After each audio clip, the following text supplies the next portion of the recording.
accompany a DevOps transformation. Then we'll look at some of the organizational changes that happen when you apply DevOps. We'll look at some of the new processes that you're going to engage in when you start doing DevOps. And finally, we'll navigate some of the technology toolchain that powers that DevOps transformation. And this won't be a deep dive into each one of these. This will really tee up some things you'll see in the rest of the learning journeys here at Pluralsight for DevOps. But this should give you a great overview of the primary things culturally, organizationally, process-wise, and technology-wise that you're going to experience with DevOps. And let's remember what this is all about. If we're doing DevOps, we're trying to do continuous improvement of delivery of value to customers. How are we constantly learning? How are we constantly improving? And so it's important to remember, the goals are continuous improvement. Are we focused on the customer? Are we focused on value? This isn't just about automating infrastructure or things like that. And in fact, you can't buy DevOps. There's no unit that you can buy of 6 units of DevOps to make your business better. That's not how this works. So DevOps does involve things you acquire from a technology perspective, but it's also about skills and an approach that we'll talk about in this module.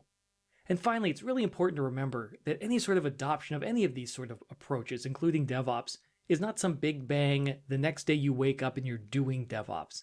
This is an incremental improvement. This is something where you're going to be learning in stages as you pick up new technologies and practices and things like that.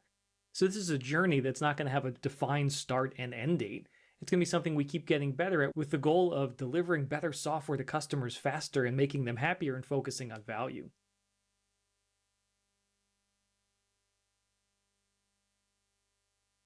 So as I mentioned, we're going to focus on 4 areas: culture, organization, practices, and technology. Let's start off by looking at culture. What are the cultural differences? What are those things that are going to have to be innate in your team and how they work? First, there's a piece of ownership. Ownership is a big part of the cultural change that you're going to make. You get to see a shared commitment to excellence. Quality doesn't belong to the QA team. Customer success is the responsibility of the sales team, engineering team, support team, everybody. In a manufacturing line, anyone can stop the flow if they find a defect. We step up and agree that we're all responsible for things like quality and excellence and ensure that it's happening. Now you can say shared commitment is the opposite of ownership, and that's fair. But my real point here is that we're not passing the buck. We all agree on what's important. And there are even positive social pressures to step up and call out bad form because we're all trying to make sure we're delivering a great service. Empowerment, though, requires accountability, right? If you empower employees to do what's needed to maintain a service, that's awesome. And at the same time, there's accountability to make sure you deliver on that. So any of us can sound the alarm if there's a problem. In a crisis, many of us take on greater responsibility to resolve the issue. And so that accountability is important, though. If I'm allowed to do more, then you also take responsibility if something goes sideways. And if you own your product, you're also accountable for its success. So part of this is taking on more responsibility. Now, to do this, of course, this does require trust and safety.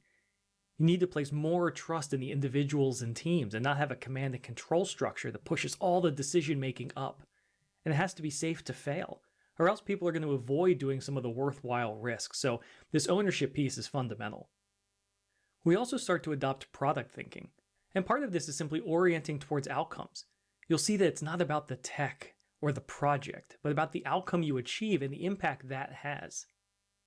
But to do this, this requires some deep understanding of the customer. To truly think with the product mindset, you want to be understanding what your customers are doing. Who are they? Who are your non-customers? Who haven't you gotten? And what motivates all these people? This does represent a change, though. This isn't how IT has typically operated. We often focus on the project, the deadline, the milestone. Of course, we want the result to be net positive for the user, but in my experience, that's not always the foremost priority in an IT project-centric culture. When you start doing DevOps, you often elevate thinking about the service you're delivering and how to do that best. So you're thinking fully of the product as you get into a DevOps world. And we just talked about this in parts, but let's dig a little more into this customer orientation. One way to do this is thinking about jobs to be done. This is a great mental framework. When we buy a product, what we're really doing is hiring it to help us do a job. If it doesn't do the job, we fire it. It's the whole, I'm not buying a hammer, but I'm buying something to hang my picture sort of mindset. If you're using a CRM system, you've hired it to keep track of your customers. Understand the customer by thinking about what jobs they're hiring your product to do. And that product might be an internal help desk, could be a Kubernetes platform for your developers, or a consumer-facing service. So products take on different dimensions even within IT, but you're still thinking about what is the job that your customers are hiring your product for. Now, of course, to do this, this involves more regular customer interactions. You shouldn't just be making up jobs to be done out of thin air.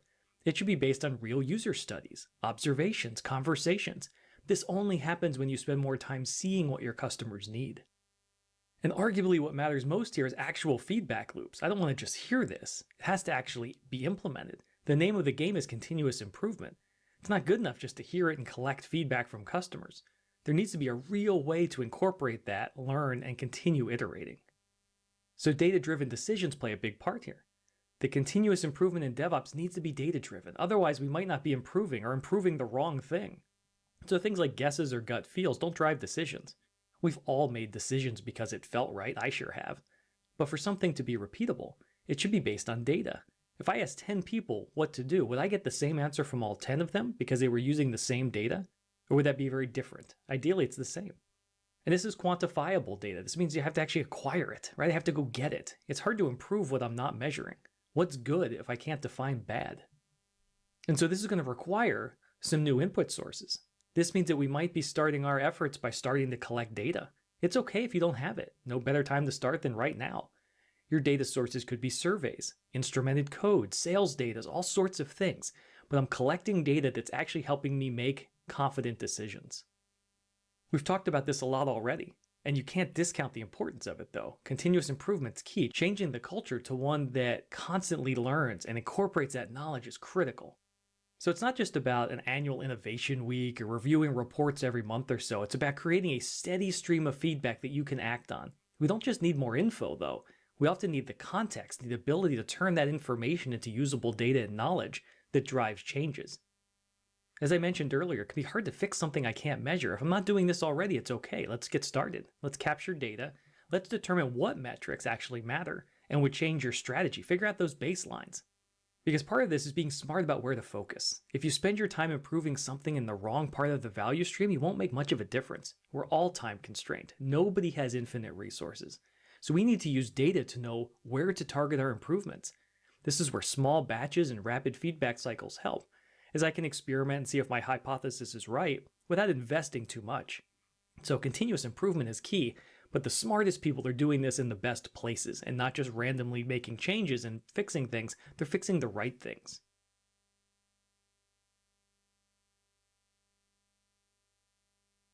So we looked at some cultural changes. Now let's look at what actually has to change logistically within the organization to make DevOps successful. First, we're going to be thinking about the team staffing and structure. Am I organized correctly to make it possible to succeed with DevOps? Now, IT is often organized by functional teams. Often we group these similar skills into distinct groups. Here's the project managers, the business analysts, the database administrators, the developers. Here's the architects, there's the testers. The challenge is this can result in things like waste or uneven flow. While this can feel efficient because you're avoiding duplication, which is fair, it's also suboptimal when your focus is on flow and customer outcomes. I can have waste as people wait for their domain to kick in. If there's no work for the DBA, they're twiddling their thumbs.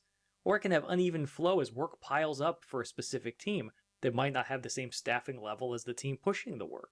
All of a sudden QA gets a bunch of things dumped on them. Everybody's waiting for that. And visibility can suffer as each team is optimizing locally. So some teams do adopt a more product-based structure.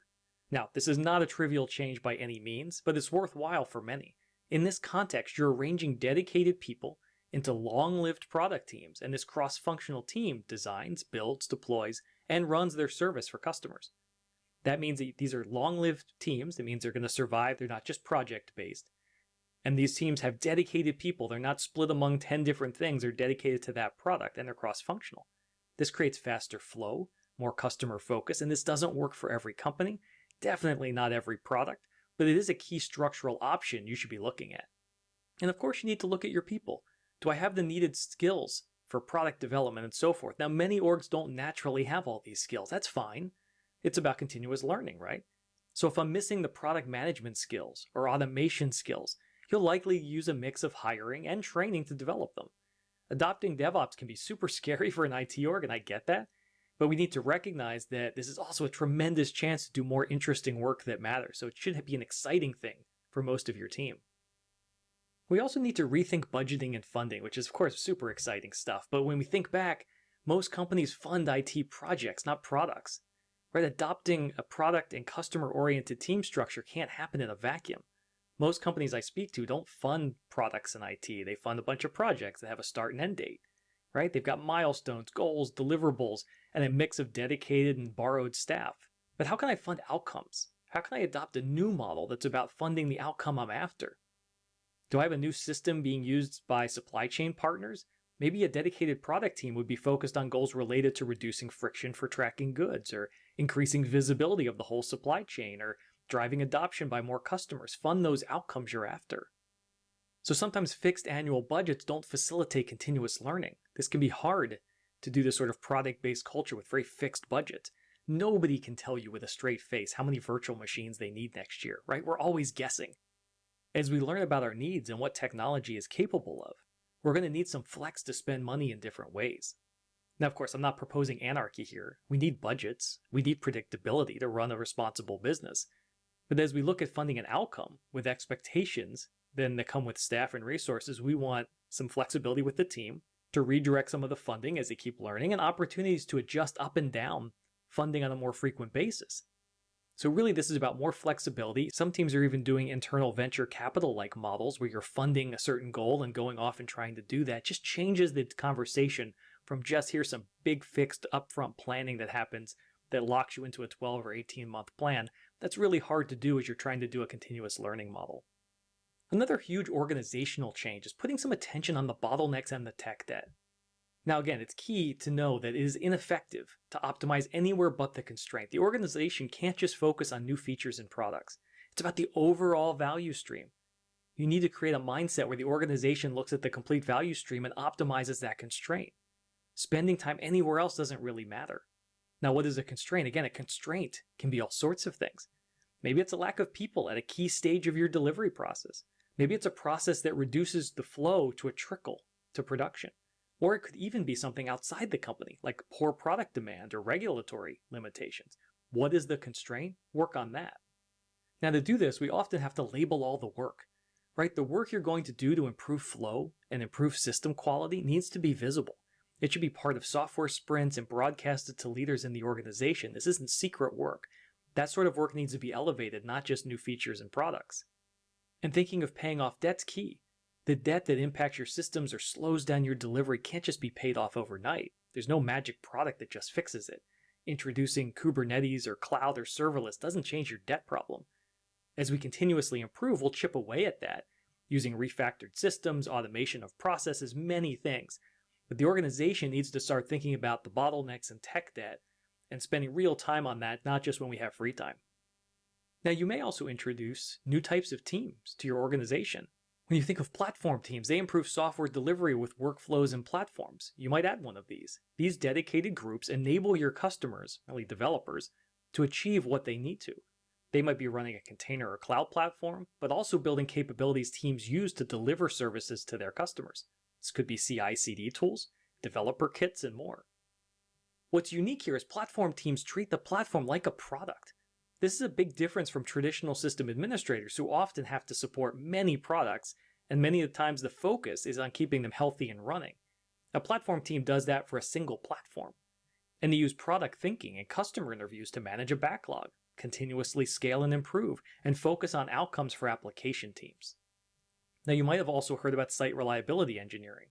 SREs build resilience in product teams, and they actually may share in some of the support responsibilities. Right, this is a fairly new idea. It started at Google, but these teams often build systems and services to support product teams and products. Their aim is to help teams build reliable systems with measurable goals. Oftentimes, they're part of the production team for a given product area. So consider a bunch of different types of teams as well that might make your DevOps adoption more straightforward. Let's talk about opening up communication within the organization.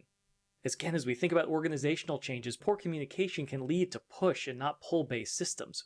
When there's spotty communication among teams, we often end up pushing work to different groups. They might not even be expecting it. The team on the receiving end then has to handle that pushed work, and then the pushing team might have to be stuck waiting around for that receiving team to act on it. We want pull-based systems where there's open communication and flow of work, and each team pulls the work when they're ready. Now, to make any of this stuff work, feedback loops are critical. Part of the secret is offering two-way communication. This isn't a broadcast, it's a conversation. So is the organization being more open and communicative? And this can be improved lots of ways. Right? Some of this is tools, practices, and frankly, even just intent. Chat systems in the enterprise are more common, which is great. So it's often about just defaulting to open with many of the planning and design docs, issue logs, things like that, and encouraging the sharing of knowledge, not hoarding it. Finally, we want to revisit how and what we reward, which relates to the point I just made. So don't just communicate your values, but live them and prove them, right? We've all seen or worked at those places that prominently display their values at the office. They include these aspirational words and fancy pictures and really hard to argue ideas. And those are nice, but we all know that saying those things isn't the same as living them. That's a lot harder. So I think we know you get the behavior that you reward. We know this, right? I've seen research that shows that humans actually avoid pain more than they pursue happiness. So what gets punished at your company? What's praised? What sort of thing results in someone getting a promotion or a shout out at the all hands? And what gets someone fired? So here, we want to discourage hero culture. And DevOps mixes this up a little bit. Your organization can't celebrate the hero. You know, the person who somehow always swoops in and saves the day during an outage. They work those long hours to get the feature done when other developers couldn't do it. On the surface, that's good behavior. But in many cases, the firefighter is actually the arsonist.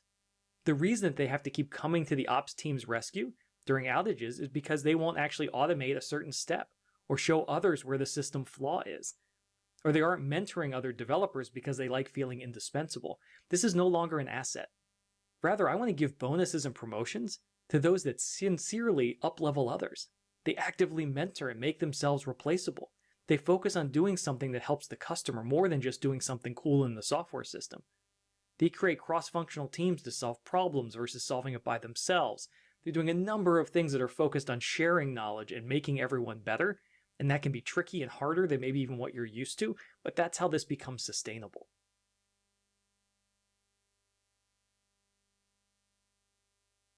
We've talked about culture.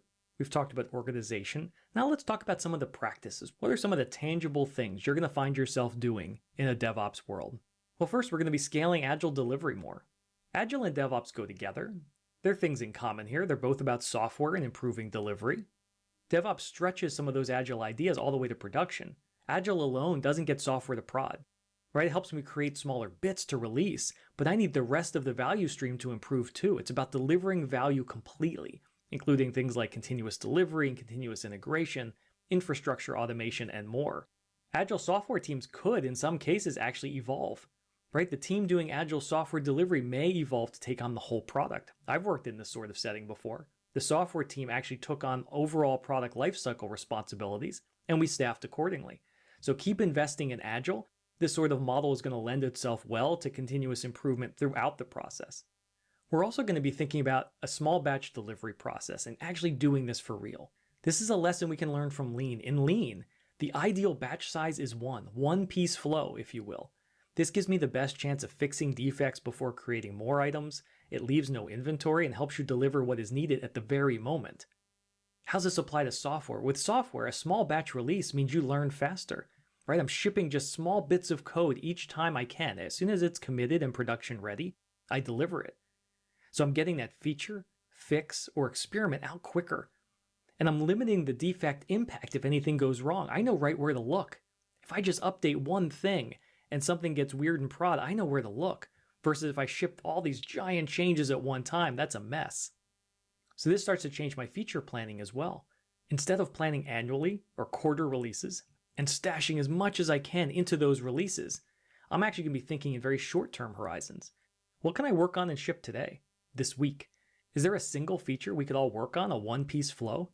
Now this may impact how you do source control strategy, and lead you to use trunk-based development, where everyone checks into the main line, versus feature branches that have to be merged later on. Now, the only way this works is if deployments are basically free. If it requires feats of strength to do it, you won't do it every hour or every day, right? That makes sense. You've got to drive the cost of deployment to almost zero. This means trustworthy builds due to great test coverage and reliable automation, and then no downtime deployments. So getting into a mode of small batch delivery is super impactful, but it does require other changes in how you deliver to make it possible. Service level objectives can play a big part in focusing your DevOps work. An SLO is what you've agreed measures the performance of a service. A service level indicator is a particular measurement. A service level objective defines the objective for that measurement. An SLA, a service level agreement, is the agreement with the service's client. So for example, an SLI might measure HTTP response times or even system uptime. The SLO goal might be 99.99% uptime or 10 milliseconds of response time. And the SLA is the contractual promise with the customer. A really crisp SLO helps the team know what goals they're trying to achieve. It focuses the team. It doesn't become about one component in the system, but about a measurement of the customer experience that can then be shared and agreed upon. You'll also hear this term error budgets as a way to use the time outside that SLO, let's say the 0.01% of uptime, to experiment and not fear downtime. So this is giving the team freedom to work and understand what good looks like. But of course, to do this, you require a level of understanding. Most stakeholders I've spoken to ask for things like 100% SLOs, but what you need to truly understand is the expectations of that customer. Have data that proves what's really needed and explain the cost of anything that's actually harmful. 100% uptime means you have no time to absorb downtime to try better deployments or fix the system. That's actually a negative. So this requires real true understanding of customer need, great open communication with stakeholders, but this can be a very, very powerful way to focus your DevOps work. Another process that really matters here a lot is actually expanding your test automation and getting continuous integration and continuous delivery or deployment chained up for your company. So continuous delivery with high quality, that's the goal. Automation is going to be super important here. I can't reduce waste by just throwing more bodies at it. Automation is going to be super important. And I won't trust those automated deployments without trust in the test. Trust is key. Trust comes from multiple things. One of those is tests. If I don't think you have good test coverage, I'm not going to trust the code that can be deployed without any manual intervention or check. So it does start with tests. Unit tests, acceptance tests are important. So I need some good test coverage in the code, not 100%, but ways to also do outside-in testing of the service post-deployment. I really need a smart testing strategy. And so just like everything else, I need to treat that test suite like a product and continuously improve it. I have to care for it, regular pruning of tests I don't need, improvements to ensure it stays green, relevant, and trustworthy. Finally, let's talk about making work visible. This is the last practice we'll cover in this section, but here I want to talk about visualization. Lean and Agile promote visual management, enable and control communication without needing words. See problems, observe waste, see the pileup, shorten your lead times. Some of this is by shining a light on all the work, not feature development, as we talked about earlier. Everything in your software, app, and product team deserves visibility. Bug fixes, automation updates, resilience testing, all of that should be visible. And so whether you're using Kanban boards or something else like that, the critical thing is to keep it updated and actionable. The value here is the timeliness. To trust it, it has to be accurate. If I'm looking at a board and something says it's being developed and it was shipped 3 weeks ago, I'm going to lose all trust in the whole thing. This should be an accurate view of my work in progress. I should be able to see what's going on, where my bottlenecks are, what's being released, what are my priorities by judging by what we're working on, and that's helping us constantly improve outcomes and make great decisions.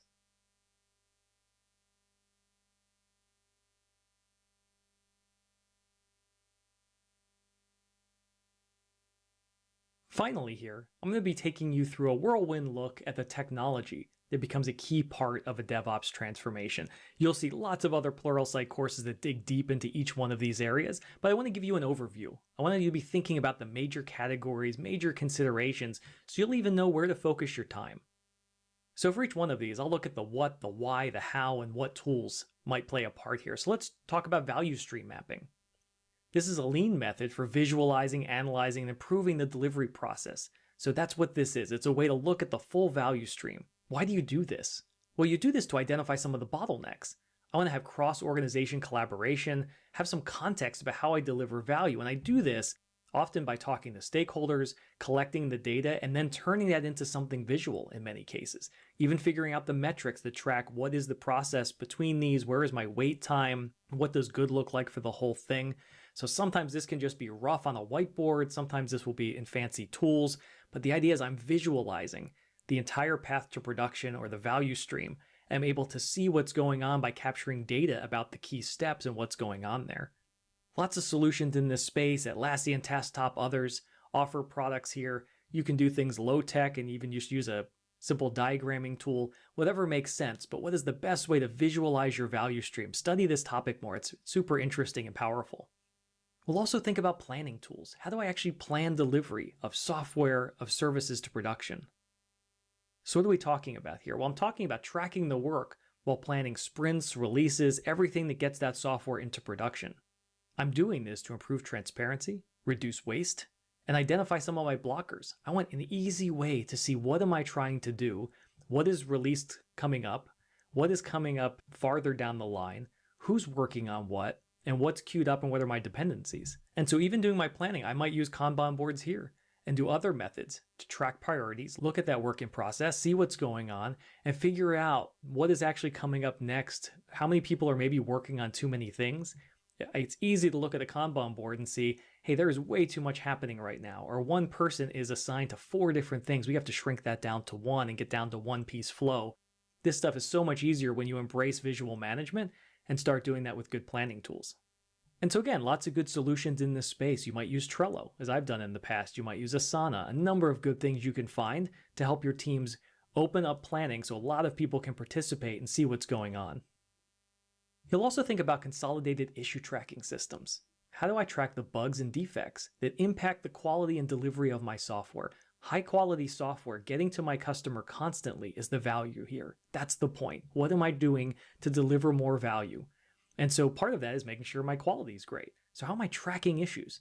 Why do I do this? Well, I'm trying to increase the shared knowledge.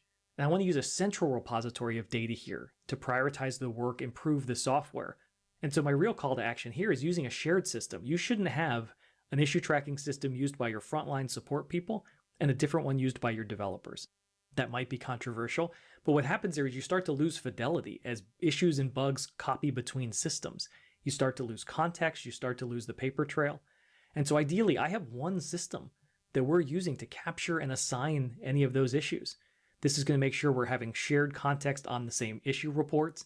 We're all able to work on the same thing. It's going to improve your quality. A number of things in this space, from Atlassian, GitHub, issues, Zendesk, others. Plenty of ways, but again, look at how do you consolidate and shrink the number of issue tracking tools you have so it's not all sprawled across different places and you lose a 360 view of that actual issue. Let's talk about source control. This may be the most fundamental part of being good at DevOps. How do I manage changes to code, config, scripts used to deliver software? That's what that's about. Why do I care here? Well, it improves my quality because I have an actual change process. It increases my build reliability if I'm doing it well. And it encourages repeatable automation because I'm thinking about how do I automatically integrate and build this sort of thing. I have a source of truth. All of my things are there. It's not like just my source code, but even my database change scripts, my infrastructure automation, super valuable. And how I do this is I treat this as a repository for everything. Can I actually put everything it takes to build and manage these systems into declarative assets, whether that's code, configs, so I can create repeatable, fast, waste-free processes to get value to production. Plenty of things in this space. GitLab and GitHub are doing a great job, Bitbucket and others.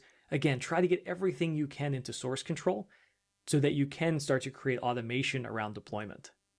Of course, as we think about then going from source code to something else, testing is such a huge part of this. So I need to continuously test the code, the system, and even the environment through automation. That's what this is about. Why do I do this? Well, I'm trying to improve the quality and resilience of this software through feedback early and often. If I'm running a great test suite, even locally, I'm catching things before I check it in, before it breaks the build, before it causes problems. So I want to keep having good tests early and often, getting feedback, then doing an integration test that catches it before it tries to go to prod, and even in production, good testing and smoke testing to make sure the outside-in quality that my customer experiences, I'm learning before they do if something goes wrong. So you want to think about how do all the different sort of tests come into play here? Whether it's things like unit and integration testing, even chaos-based testing to improve confidence in the system and purposely trying to break things and run experiments to see what happens. That's just increasing the anti-fragility of your system and the reliability of your system. Good things here, you might use local unit testing tools like XUnit and JUnit, or even Gremlin for things like chaos testing. But look at this space, there's never been a more valuable time to have good testing skills, even if that's embedded into a product team versus in a dedicated QA team. Bring those testers closer to the actual product teams so you're doing constant testing. Then, of course, a big part of DevOps is thinking about continuous delivery. Probably the most common thing people think of when they think of DevOps is things like CI and CD, or infrastructure automation. So what is CI/CD about? Well, it's about creating automation to merge, build, package, and deploy your software. That's what it's about. It's not the old days of sending zip files between teams and an operator manually installing some software on a server somewhere. It's about actually creating a fully automated path to production. Why do I do this? Well, I want fast quality feedback. Did this work or not? Is the test good or not? And I want to ship value to the customer more often. That's my goal. More value, more often, more reliably. I can't do that with a whole manual chain. It just doesn't work. I want to know if there's a deploy today. We'll also do an overview of Lean. How does this apply to software? I'll introduce the concept of DevOps, look at some definitions.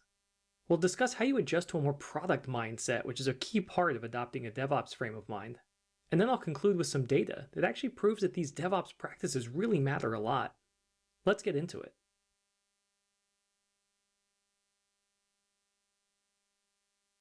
So we expect to find software, frankly, everywhere. Telehealth is pretty common nowadays, as well as electronic health records. With travel, almost the entire experience is digital now. You have e-tickets, you do ride sharing, all of the experience of going to where I'm trying to get to is powered by software. Customer support, there's artificial intelligence, there's bots that are frontline support, let alone all the customer service software. Of course, even sporting events, getting my tickets, all the sorts of digital engagement that make sports kind of even a software experience now. Of course, our day jobs, if we're in technology or working in the enterprise space, is full of all sorts of software. Even just the classic shopping experience, the retail experience, is taken over by digital engagement. So almost all aspects of our life have some way that software is designed to make it a little bit easier. If you look at some recent data, you can see that consumers are changing their behavior based on who offers a better digital experience. Customers are swapping brands with less loyalty than they had before. At the same time, then, those businesses are realizing they don't have a whole lot of time to change their business model to be more digital, to be more software driven, or else they actually realize there's going to be an impact on the bottom line. You can interpret all this to realize that we as consumers have more buying power than ever. We care more about the digital experience when we're choosing who we want to work with, whether that's a grocery store, a sporting event, a bank. And those companies are now realizing that that digital experience is such a key part of it, meaning they have to get better at software.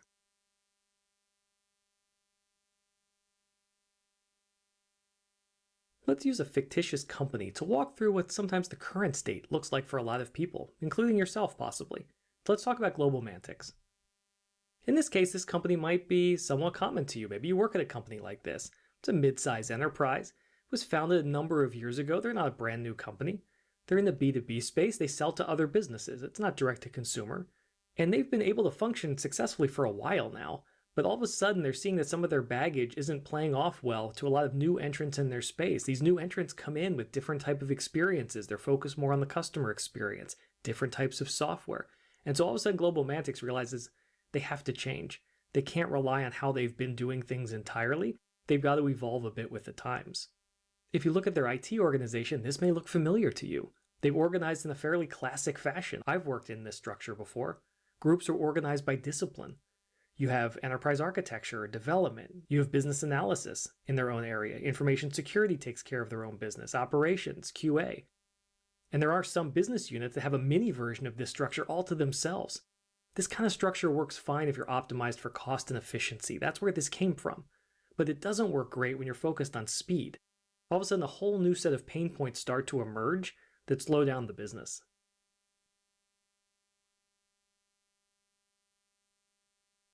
Let's look at these pain points in a little bit more detail. Limited automation is hurting Global Mantix. They've got a lot of manual builds. It's hard to get infrastructure, and therefore everyone asks for more than what they need. Resizing later is super painful. So in this case, that manual process is actually causing inefficiency and slowdown. They've got, instead of software-defined networking, they've got ticket-defined networking. If you need to update a load balancer or add a firewall rule, get in line. The networking team is overburdened, and it runs through tickets in a queue. Again, that just simply slows some things down because not enough of this is automated. Some of QA's test suites is automated, which is great, but code coverage is a bit spotty, which results in many manual tests. The result, you have really long regression tests when you want to make an update, and a backlog of testable code is just sitting in QA's inbox at all times. Building new environments for production, testing, performance testing, or even development is brutal here. Aspects are automated, but each one requires administrators to then manually stitch together different services and configurations. This slows teams down and forces them to test in environments that don't really even look like production. So limited automation is causing a lot of negative impact here. Let's talk about slow delivery. The company's struggling here. Delivery speed is not up. They're seeing competitors ship much faster than they are. Everything here seems to take forever. New apps, bug fixes, software upgrades, you name it. Going from idea to production, they say it's agile, but the minimum viable product looks suspiciously like a fully built solution. There's very little incremental learning happening here. And the flow is lumpy. There are piles of project proposals sitting in front of project managers. There's stacks of apps that need testing by QA. It's a truckload of code waiting for deployment managers to push it out. There's just a lot of different work sitting in front of different teams. Part of the issue here is a lack of self-service. The company doesn't have much here. Most every test or production change goes through one team, and development teams aren't really empowered to do much on their own. Let's talk about change freezes.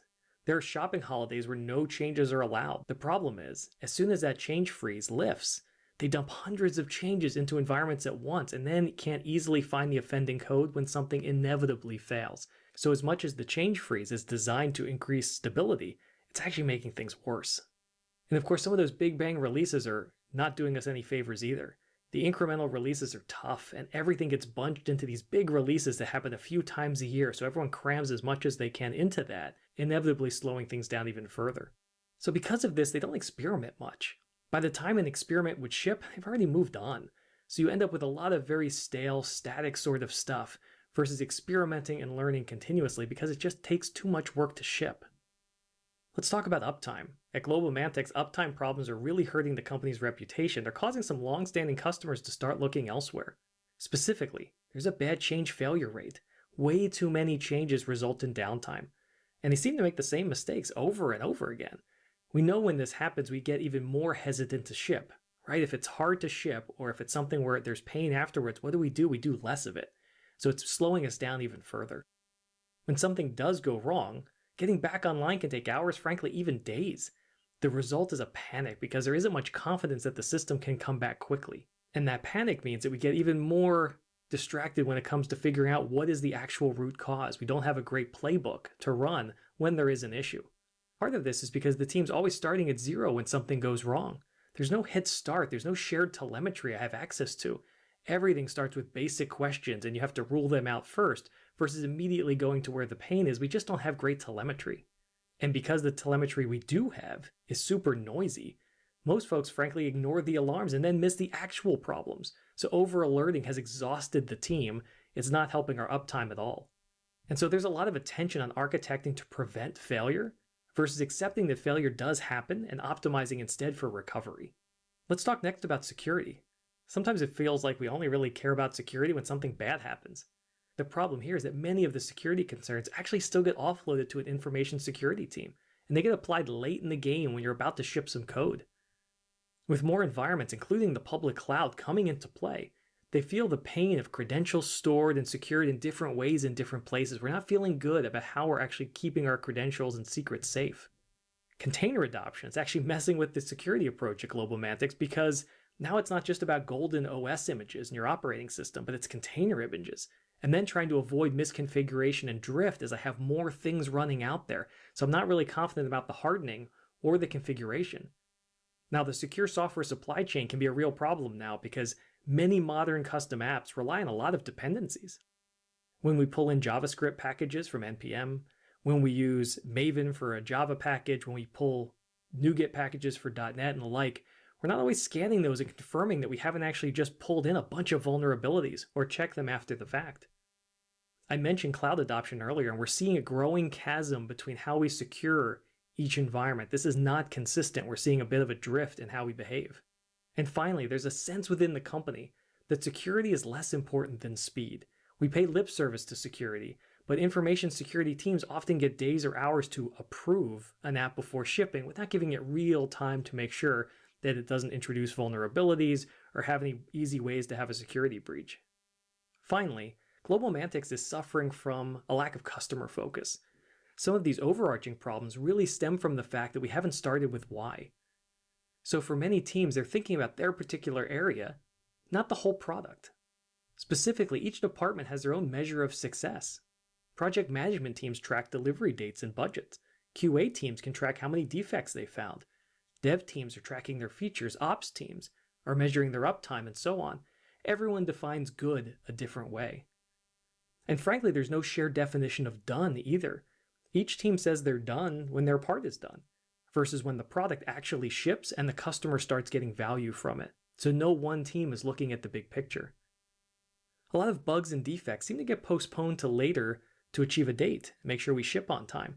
But given that here at the company, many teams often disband as soon as that initial production release, these delayed bugs rarely actually get addressed without a whole new project spinning up.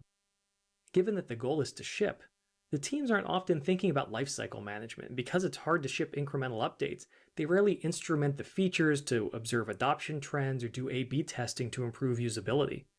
And even support is interesting here because systems are handed off for steady state operations pretty quickly, and that means that the general purpose support team takes any problems or questions, and that's okay. But all of a sudden, you just have so many more layers before it's routed to anyone who actually knows anything about the system. You're not getting a quick resolution time. Instead, you're funneling it through a generic team.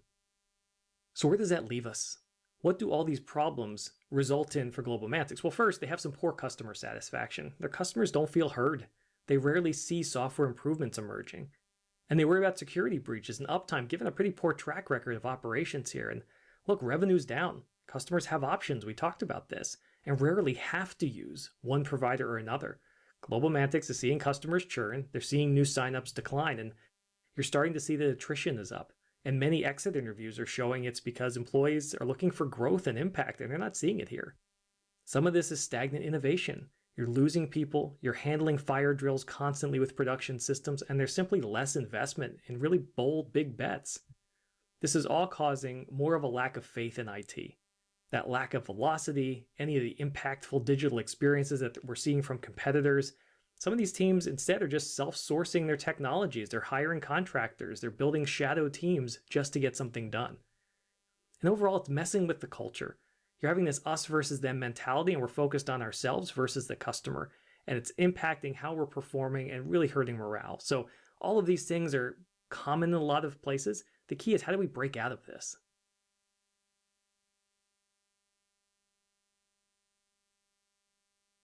For a lot of teams, this is about rethinking delivery, frankly, and we can look at different places for inspiration now. Look at manufacturing.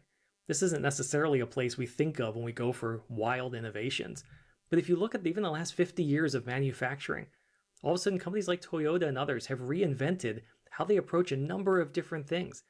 How they think about inventory, how they think about flow of units through their system, how they think about waste, how they think about keeping their people motivated and sustainable pace, right? How do they zoom out and view the entire flow of the system? Actually, we have a lot to learn from how manufacturing works and converting that to software. And not to say that software isn't a creative task. Sometimes it feels more art than science. But there's a number of things we can learn about the process of delivering that software that doesn't take away our creativity and instead simply just adds an improvement to the flow of work from team to team out to the customer and focus mostly on value. A huge part of successful modern manufacturing is about waste. And I think this is going to be an interesting conversation for us to have here because so much of this is something we don't think about, I don't think, in tech as much as we should. Look at knowledge waste. What's disrupting the flow of knowledge in an organization? And then even the absorption of knowledge. But if you look at the flow, hey, constant reorganizations, teams that don't talk to each other, software systems that don't talk to each other, right? That breaks up the flow of knowledge in an organization. You're wasting things that we should know. And there's things that disrupt the absorption of knowledge. Overstuffed PowerPoint presentations, constant review meetings, super complex reports that no one reads. All of this is wasting knowledge. Look at waiting waste, a terrible one. This causes some uneven processing. One team is going faster than another, and now we have unpredictable flow through the system. Sometimes you have specialized personnel. They can only do one thing. So they're sitting here waiting for something to happen so they have some work to do. We can see this all the time in tech. You're waiting for code to finish before you can test it. You're waiting for environments to be created before you can do anything. Waiting for approvals before you make changes. All of this waiting is one of the worst. Overprocessing waste, doing more work than is necessary. We do this because sometimes we don't know the requirements. How can I define gold plating a feature if I don't even know what the customer needs? Or we're writing long documents that nobody reads, giant specifications that don't matter. So overprocessing waste, again, gets in the way of us delivering value. Even motion waste. Another one talked about in manufacturing circles. It's toil on those who create the product. Sometimes you fix this by physically rearranging a workspace or changing your technologies or changing your process. Some examples of motion waste in tech could be long nights pushing software, repetitive manual testing, or even ergonomic things.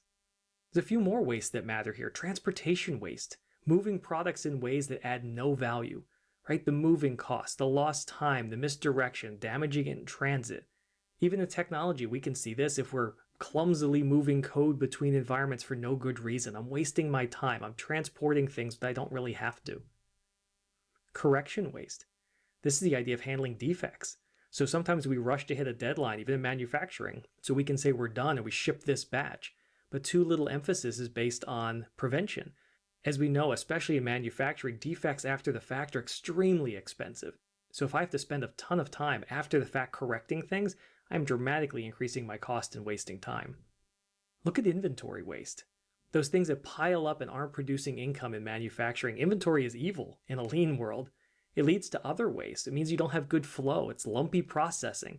If something goes wrong in item 5 of a batch of 100, I don't know until I'm done 100. So inventory in manufacturing is not something you're trying to have. Same with technology. And then finally, overproduction waste, making more than you need to, asking for more capacity than you need. Sometimes this is done to keep people busy, right? We produce more than we need just to keep going. But sometimes the setup, the work, that work can be completely unnecessary. And again, we're wasting time. We shouldn't build items when there's no orders or produce things in giant batches when somebody only wants one.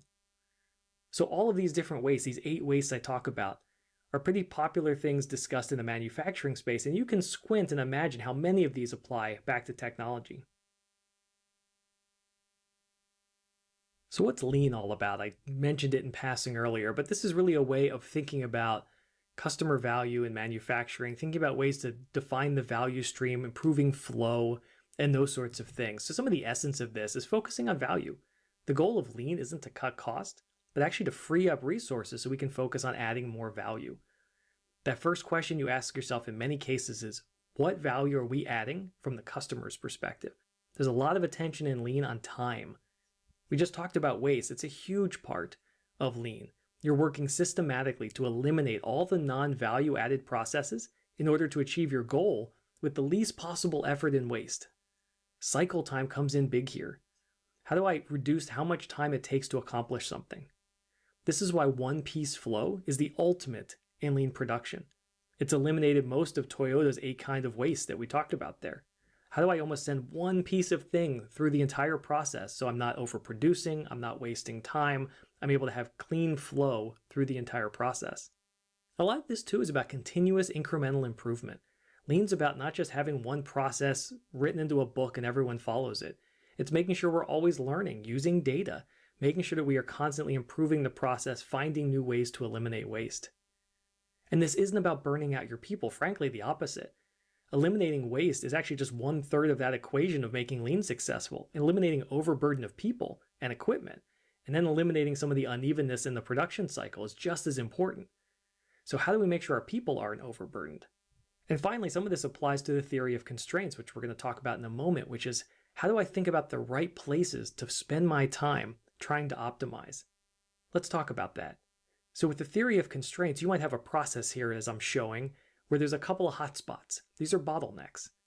And in the theory of constraints, you look at this and say, look, the throughput is only as fast as the constraint, right? If I have a pipe and it shrinks to a tiny pinhole at one area, the flow of the entire pipe is the amount of that pinhole. You can imagine the same in technology, right? The constraint controls the whole flow. The whole throughput of the system is pinned by that. Now, what's fascinating here, though, and the theory of constraints looks at this and says, well, if I optimize before the bottleneck, before the constraint, then all of a sudden all I'm going to do is create excess inventory that's going to just sit and wait in front of that bottleneck. You can imagine if my bottleneck in IT is the QA team, but then I spend my budget this year on giving my developers better laptops, then what's the point? All I'm going to do is pile more code in front of a QA team. That's my constraint. That is my limiter of throughput. At the same time, same with goes after. So again, if my bottleneck, not to pick on QA, but if my bottleneck is QA, and I've invested all my money on this amazing continuous delivery software that runs after I've tested my code and packaged it, what's the point? That thing is just going to be starved for work while waiting for that QA team to process.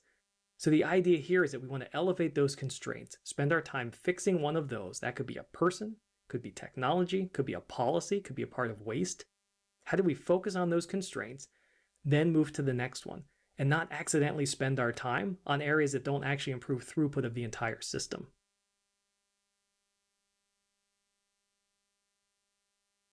Now, you may not have thought you signed up for a Pluralsight course on manufacturing and lean, so how do we actually connect this back to software delivery? Can we do that? Of course we can. So some of this is reorienting towards bigger picture product thinking, right? Not just silo by silo, or team by team or component by component, but true value stream considerations. It's about removing wasteful processes. Find those rubber stamp processes. I bet you have one in your organization where it seems like 100% of the time the manager approves the thing. Why do you have that step? If 100% of the time it's approved, it can be automated or eliminated, frankly. Remove things that don't explicitly add value. Take a ruthless view of it and say, how can I eliminate waste to improve throughput and make my customer happier? This one can be tricky, but might be one of the most transformational things you do, which is delivering in small batches. Learn faster, experiment, introduce less risk and change into production at one time. This is frankly a security benefit. If I can ship quickly, that means I can patch quickly. So small batch delivery and development might be one of the most transformational things you can do in your team.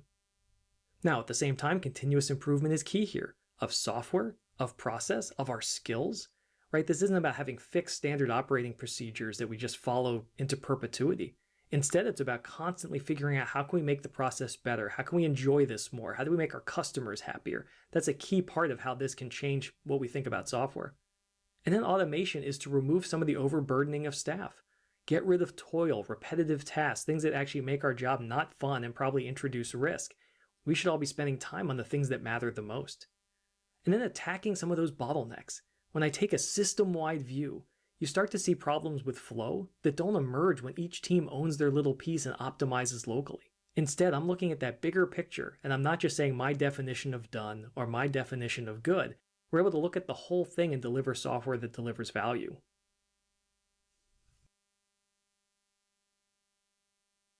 So what then is DevOps? Well, let's look at a few definitions that I like. First, this one from Gartner Research, one of their public definitions of DevOps, is it represents a change in IT culture, focusing on rapid IT service delivery through the adoption of agile, lean practices in the context of a system-oriented approach. Talks about culture here. This isn't just technology. And the goal, though, is rapid delivery. It's value. Let's look at Amazon Web Services. What do they say? Well, they say DevOps is the combination of cultural philosophies, practices, and tools that increase an organization's ability to deliver applications and services at a high velocity. Speed again, right? But we're also seeing that mix of culture and technology. What about the folks at Puppet, some of the early creators of DevOps tooling? They say DevOps is a way to release better software. It's not just technical tools or workflows. It's also a cultural practice. DevOps produces better software faster by aligning development, staging, and deployment. This is talking about teams coming together. Again, value matters and speed matters, but it's also happening by improving things upstream and how teams work. Finally, Atlassian also does a lot of things across the DevOps toolchain. They say that DevOps is a set of practices that work to automate and integrate the processes between software development and IT teams so they can build, test, and release software faster and more reliably. Again, we're hitting on speed, reliability, collaboration, practices, and tech. This is all how it comes together. I want to make on DevOps, and we talked about this before, is switching to that product mindset. If you get a chance to buy this book for your manager or yourself, buy Mick Kirsten's great book, Project to Product.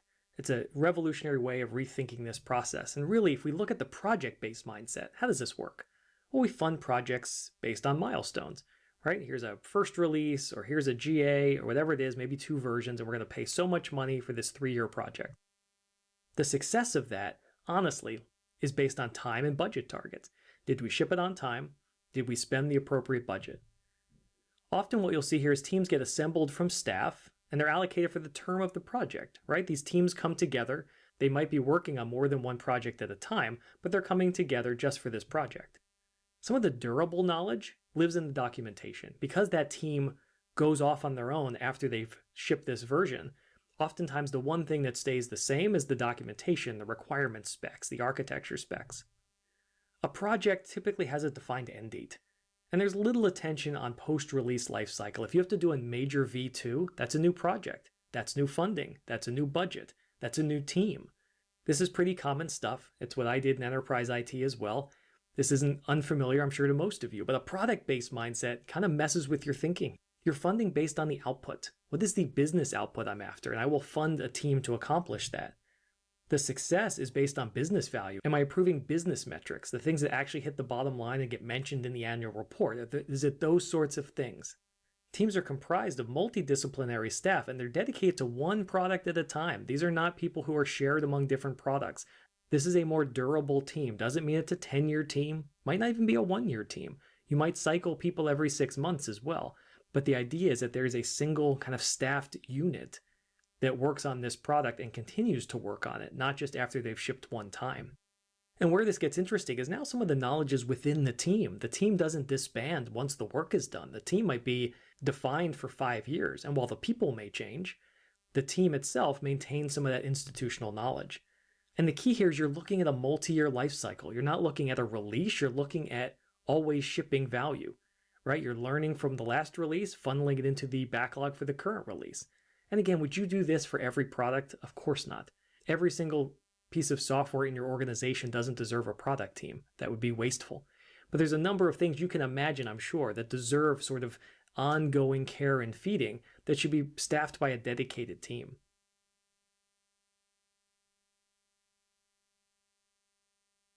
If I may be so bold, let's start to wrap this module up by talking about what DevOps is not. Look, I don't think DevOps is a team or a methodology. Could you have a DevOps team? Sure. But the idea is it's not just a group that I've renamed. It's not the QA team that's now the DevOps team. It's not the production team that's now a DevOps team. Oftentimes, DevOps is a way of working. It's not a particular group or somebody with DevOps in their title. Nor is it a methodology, right? It's not, I don't do DevOps for this project. It doesn't work that way. Frankly, it's not something you buy, even though some products put it in their names. You can't buy 6 units of DevOps. That doesn't work that way. This is something that's a combination of things. Look at those definitions. Culture, practices, tools. It's an approach. Frankly, I don't think it's an IT-only effort. This is something that impacts how you deliver value to market for customers. I think everyone cares about that. This impacts finance. This impacts your lines of business. This impacts all sorts of things. So if you're just doing DevOps as an IT initiative to add some automation to something, that doesn't count. Like, it's useful. Do those sorts of things, but you're not doing DevOps just because you use Terraform to build infrastructure. That's infrastructure automation. That's terrific. Has that changed how you deliver value of software? Probably not in isolation.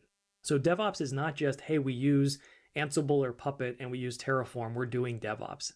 And then frankly, look, DevOps is not easy. I'm not sitting here telling you that switching from how you do business today to doing this model is just a snap, easy thing to adopt. This is hard. There's legacy systems. There's people changes, all sorts of things. I think the value is there, though, and it's worth doing. But no one should set off on this journey assuming this will be simple.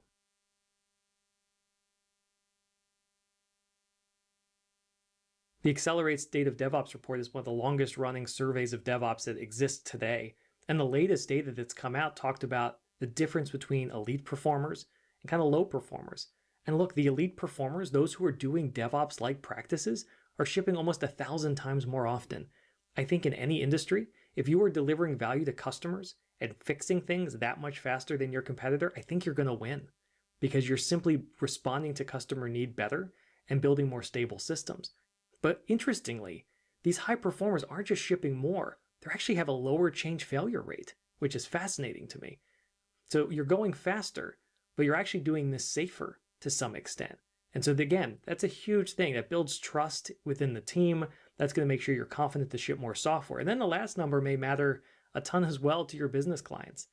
As you look at this report, you see that security best practices, documentation best practices, overall DevOps practices impact the bottom line.